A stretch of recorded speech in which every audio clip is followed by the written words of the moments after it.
We like to think our moral compass is, well, fixed, like it's always pointing true north.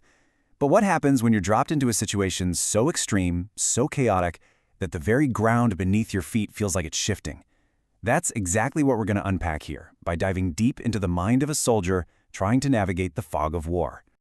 And this is the raw question that sits right at the heart of it all. It's just a haunting bit of self-justification, isn't it? See, the soldier isn't trying to convince us he's a saint. No. He's arguing he's moderate. He truly believes that because he's not going to the furthest, craziest extreme, he's somehow holding on to his humanity. But is he, really? That's the big question we need to dig into. And look, this isn't just about one soldier's story. It's really about a universal struggle, something that can happen to any of us when our whole sense of right and wrong just starts to crumble. Okay, so this is where a good idea, moderation, gets completely twisted. I mean, in normal life, in peacetime, being moderate is a virtue, right? It's all about balance. But in a war zone, that scale is just shattered. Think about it. If everyone around you is doing horrific things, does doing slightly less horrific things make you a good person? Or does it just make you a slightly less ugly reflection in a cracked mirror? Your entire idea of what's reasonable gets completely warped. So this all leads us to a really interesting psychological concept that explains why we do this, why we have this tendency to justify ourselves, especially under extreme pressure. It's something called the centrist trap. So what is this trap? Well, at its core, it's all about our deep-seated need to see ourselves as the sane ones in the room. It's so easy to look at one extreme and go, okay, that's just cowardly, and then look at the other and say, whoa, that's completely psychopathic. So we plant ourselves smack dab in the middle, and suddenly we feel righteous, we feel correct. But let me tell you, it can be a really, really dangerous illusion. I mean, think about it with this simple math. Being halfway between two totally wrong answers doesn't magically make you right. The middle ground between nonsense and more nonsense is still nonsense. Sometimes the truth is just the truth. It's an absolute.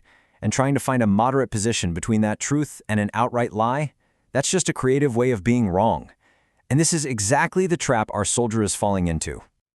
All right, so if our own intuition can get this warped so easily, how in the world do we find our way back? How do we get to some kind of moral clarity? Well, the material we're looking at actually proposes a solution. It gives us a practical framework, a set of tools to help us cut through our own self-deception. And this framework, it's built on 4 key questions. Think of them as moral checkpoints. They're designed to pull you out of your own head, out of your own perspective, and force you to look at your actions from a more, well, objective angle. And here's the kicker. If you fail even one of these tests, it's a huge red flag that you might be caught in that very trap we've been talking about. First up, we've got the mirror test. This one is all about intellectual honesty.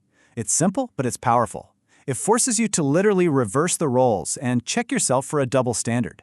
So, is something a terrible tragedy when it happens to you, but suddenly it's a strategic necessity when you do it to them?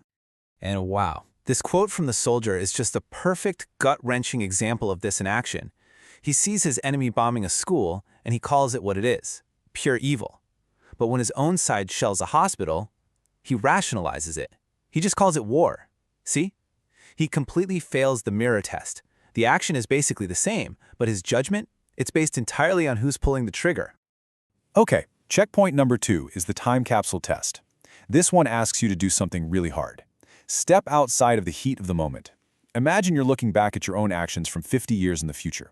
How does it look through that cold, clear lens of history?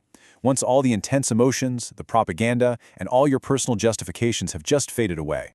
Because let's be honest, that's what history does. It has this cruel habit of just stripping away all our excuses. It doesn't care why we thought we were doing something. It just looks at the facts, the outcomes, the actions themselves. So asking yourself how future generations will see you, man, that is a powerful way to keep yourself honest right here in the present.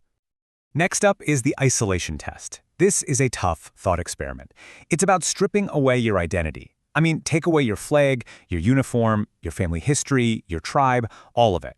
Now, if you were just a neutral observer from a totally different part of the world with no skin in the game, would your actions still look necessary? Would they still look just? This one really cuts to the core of it, doesn't it? The question is, does the action stand on its own 2 feet, morally speaking? Or does it only make sense because of who you are and what happened to your people before? This test is what helps you separate real justice from simple, raw vengeance. And finally, we get to the most personal checkpoint of all, the self-interest filter. This one forces you to get brutally honest about your own motivations. So imagine you take away all the potential rewards. You get nothing out of it. No personal safety, no praise or honor from your buddies, not even the satisfaction of revenge. If all of that just vanished, would you still, deep down, believe it was the right thing to do? And the soldier's own words here are just so powerful. You can feel him peeling back all the layers of his own reasoning, honor, duty, getting revenge for his brother. And he's asking himself, what's left underneath it all? It's a question that challenges the very reason he's even there, pulling that trigger. Now, what's really cool about this framework is that it doesn't just work for one person. It scales up. We can use these same questions to elevate the whole discussion, moving from individual, personal choices to the broader arc of history and what it even means to win a conflict. And this really brings us to the ultimate question, the hardest one of all. If you win, I mean completely and totally win, will the world actually be a better place for everybody? Or will it just be better for your side? Are you creating real progress, or are you just laying the groundwork for the next war? That's the difference between moving forward and just spinning the same old bloody wheel. I mean, just look at history. It's absolutely littered with groups who were 100% convinced of their own righteousness. They all believed that time would prove them right, that history would vindicate them. They told themselves they were bringing progress, or liberation, or justice, but as we all know now, looking back, history's judgment is often way, way harsher than the comforting stories we tell ourselves in the moment. So, where does all this leave our soldier? Well, after going through this whole process, after using this framework to really look inward, his entire perspective on the war and his own role in it starts to shift a lot.